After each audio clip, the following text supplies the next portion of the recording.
Hello and welcome. Today we are in the Tier 8 Japanese aircraft carrier, the Kaga.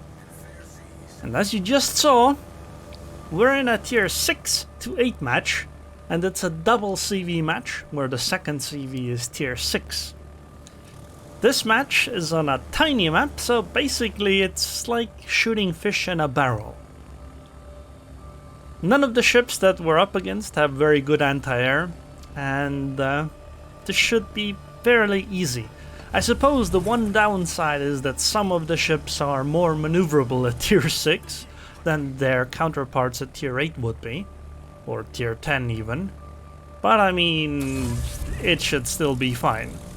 I'm gonna start out with a very long range drop into the general path of the Bayan. I didn't anticipate the Fubuki being there, so the torpedoes are sadly going to be spotted a lot earlier than I expected, but I'm gonna go for another drop, and this time we are gonna drop the Bayan. Hopefully.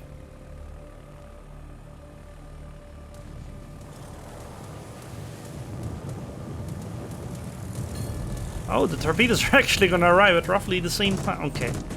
Slightly, I mean, we basically cross-dropped that Bayan, not entirely even on purpose. Half of an accident. Sadly, the second set... Actually, no, 2 torps is fine. Could have been better, but, I mean, hitting 5 torps in 2 drops and basically losing like 1 or 2 planes is completely okay at the start of the match. Especially on a map this small. I really don't like dropping ships from the front though, it usually doesn't work. But going onto a ship's side does take a lot of time because you have to go a very long distance. And sometimes the angles just aren't possible, so we're gonna try something else here. I'm gonna do a really long range drop again, in case the Strasbourg tries to turn or something. And the follow-up is gonna be on the Bayan, because we can. It seems like the first set has missed. By the way, something to note, if you're ever in a position where you have good anti-air, a CV is attacking somewhere around you and you're like, wow, I'm not shooting down any planes, and it feels really weird, that's because the CV is using the heel on the planes, if the planes of course have a heel. When the heel is going on, it's basically impossible to shoot down planes, it's really unlikely, because the heel just heals so much HP per second. And this allows you to drop even into really big AA balls. But obviously your heels aren't gonna be up all the time. This is something I obviously spec for as well. I basically only use the torpedo bombers on the Kaga because they're the best ones. And the torpedo bombers also have heels, so, you know, it's good synergy. Okay, we're gonna hit, I think, 2, maybe 3 torps on the Strasbourg there. Yeah, 3.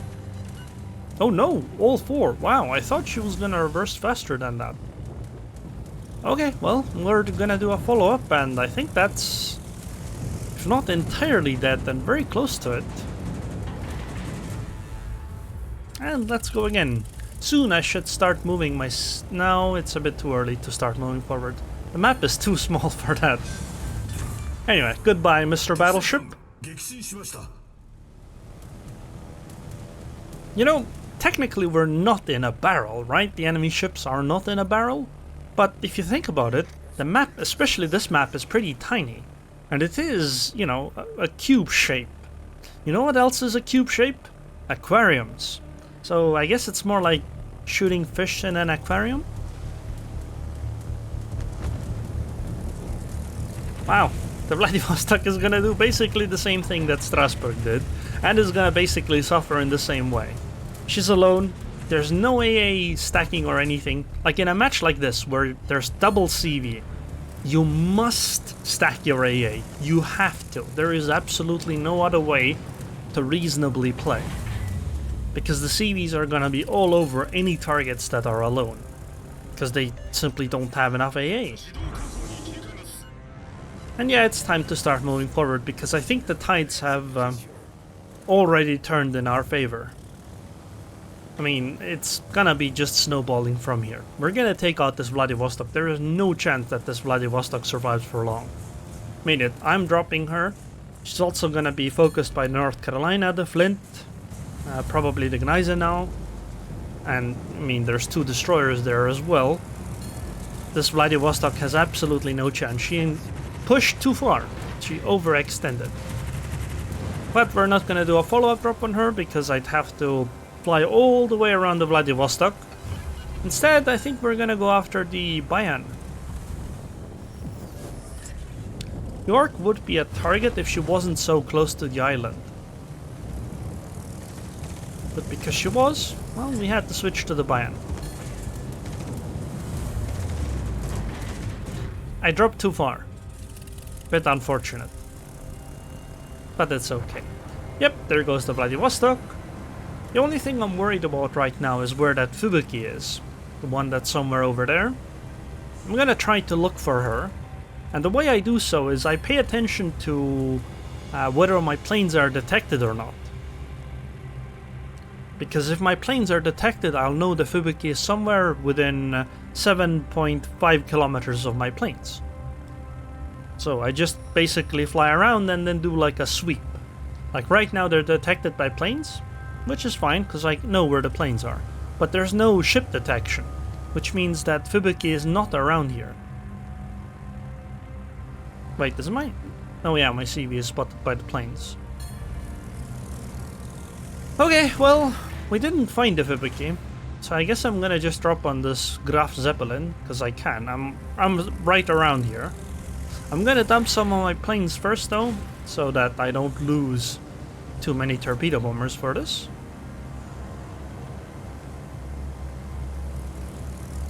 Just going forward.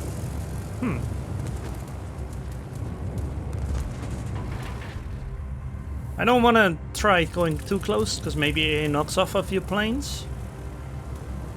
Still though, I wonder where that Fubuki is. Okay, I could have... Nope, I wanted to say I could have led those torps more, but no, we actually landed all 4. And now the Graf Zeppelin is moving, and is actually showing broadside. We should be able to do another drop now, and I think the... No, never mind. I thought the fighters should have locked on to the last attack, but I suppose I dropped too early. It's okay though. We're just gonna drop and then pull back once the fighters lock on, I think. Yep. Oh no, actually we managed to do that before the fighters locked on. So we didn't even lose planes from the fighters from that. Nice. Oh! We even got the CV. Okay, well, there goes their tier 8 CV. Oh, the Fubuki was actually going around. She was being sneaky. Kinda pointless to be sneaky when your team just collapses though. It just wastes time, right? Like that Fubuki doing what she did gave them basically nothing. Do I drop on the Benson? Or do I go for the gasoline? Or maybe I could go for the Ryujo actually. But now, gasoline it is. Let's finish her off, or try to anyway.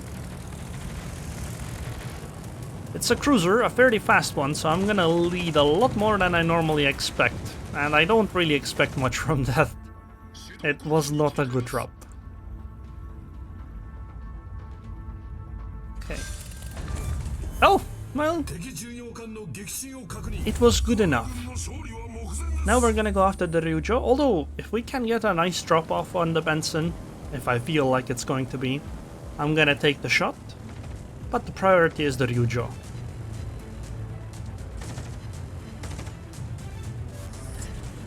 So one of the strategies that I've found that that give me a lot of success in the Kaga is to focus on one part of the map. Basically, pick something that looks like a good targeting area, and then just start picking off ships over there to give your side an advantage. Okay, Benson. It's not the greatest drop, but it does force the Benson to move in a specific way, and maybe it buys my teammates some more time. Oh, we actually did land a torp on the Benson. Well, I mean, what more could you ask, right? That was not enough lead. Some of the torpedoes on their left side are gonna miss, I think. Nope, they all landed. Wow, okay. I mean, this game was amazing. I imagine being on the receiving end of this is not quite as amazing though. But this honestly was like shooting fish in a barrel. 182k damage, 42 torpedoes, sank 3 ships, Confederate, high caliber, 2166 base XP, 50% more than number 2.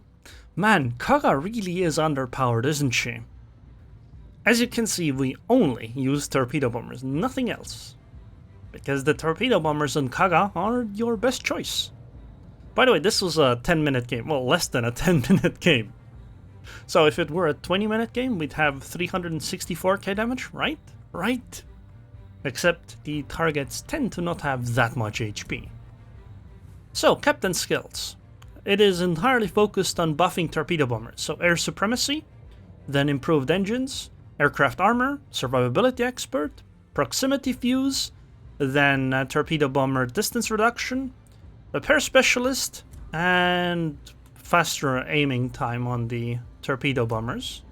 And this is a pretty damn good build. Flight control, a torpedo bomber, basically everything buffing torp bombers, because the torpedo bombers are your best weapon. So anyways, I hope you guys enjoyed this video. I would like to thank the patrons on Patreon. Thank you very much for your continued support, and I hope I'll see you guys next time.